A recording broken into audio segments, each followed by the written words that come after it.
video is a brief introduction to the sense of taste, or what's also known as gustation. The sense of taste is actually 75% smell, believe it or not. And this is something that we all kind of intuitively figured out as children. Because if your mom told you you can't have dessert unless you eat X food that you don't like, what you would do is plug your nose, eat some of that food so that you could get your dessert, right?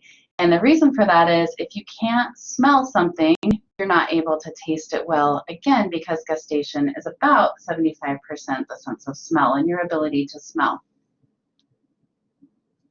We all know that you taste with your tongue.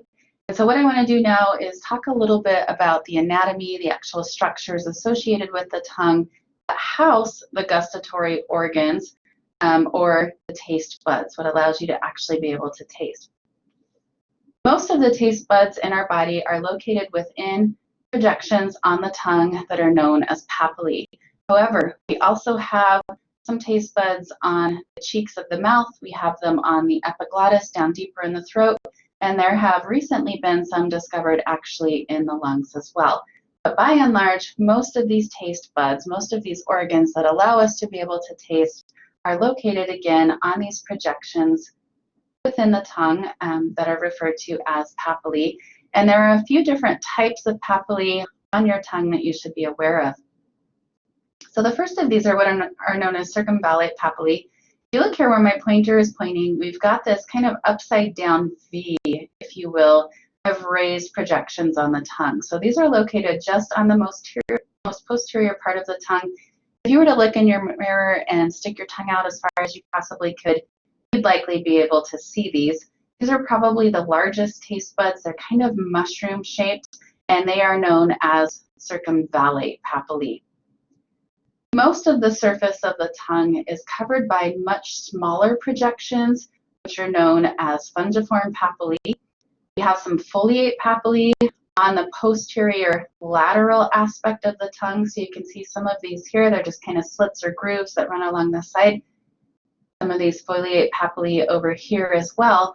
And then we have one last type of papillae, which is known as a Filiform Papillae. And they're not shown on this tongue diagram because they're actually microscopic.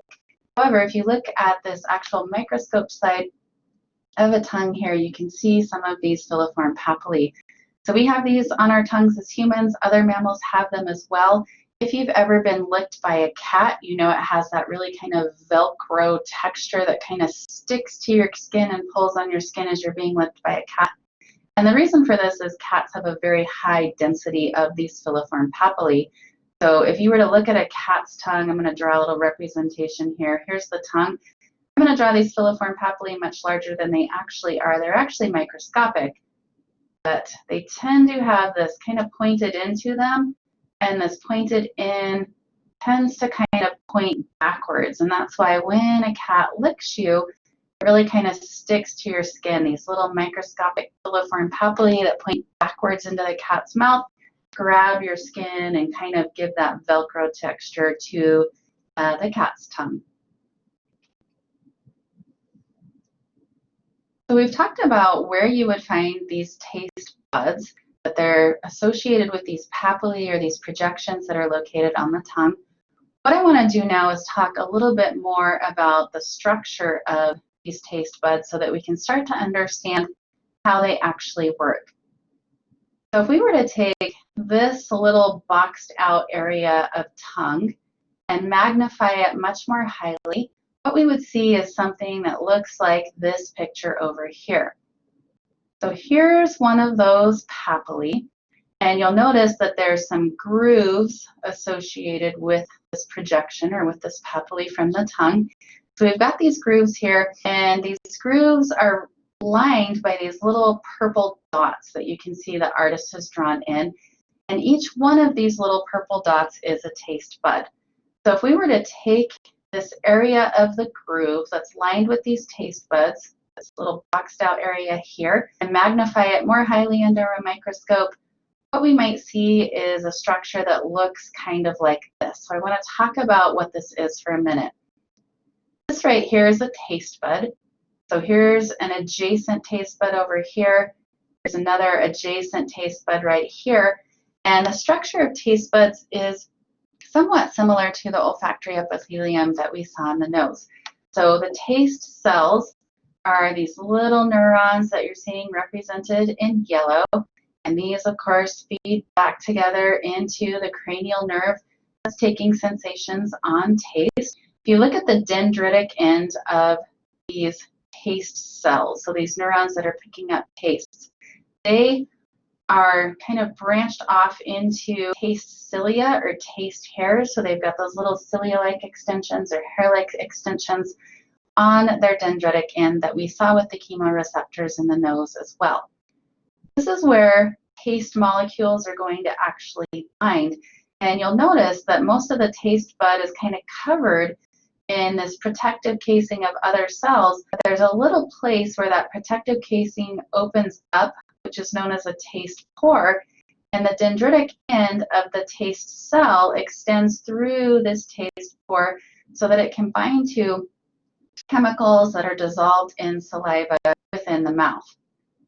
You see the basal cells that we have in the nose as well. So these are stem cells. They're going to replace these taste cells when and if they're damaged. So we've all, I'm sure, had the experience of drinking something or eating something that maybe was a little bit too hot. Maybe you took a sip of coffee or hot chocolate, or bit into a food that was way too hot and it really burned the tongue. And you'll probably notice that following that, for a week to 10 days, you've got an area of your tongue that just can't taste. And the reason for that is when we eat really hot foods, spicy foods, other types of foods, sometimes we can damage these taste cells and cause them to die off. So it's important that we have basal cells associated with each taste bud that are capable of replacing taste cells that have become worn out, that have become damaged, and are no longer functioning. So we see basal cells associated with the taste buds. We also see supporting cells, just like we saw with the olfactory epithelium in the nose. So they're kind of interspersed with these neurons, and they're there to cushion and protect and, again, ensure that these neurons are functioning optimally. Taste cells are activated in a manner that's very similar to the olfactory cells of the nose. So they are chemoreceptors. You have to have food molecules dissolved in saliva to be able to activate these taste cells. The other thing is, just like what we saw with the nose, we are capable as humans of differentiating about 10,000 different tastes. And the way that it's thought that we do this is very similar to the way that we differentiate smells. So different tastes would bind to different proteins on these cilia, on these dendritic ends of the hair cells, and based on what proteins are bound, you get a slightly different pattern of electrical signals that's moving away from the tongue towards the gustatory cortex of the brain, where that particular pattern of signals is interpreted as a particular taste sensation.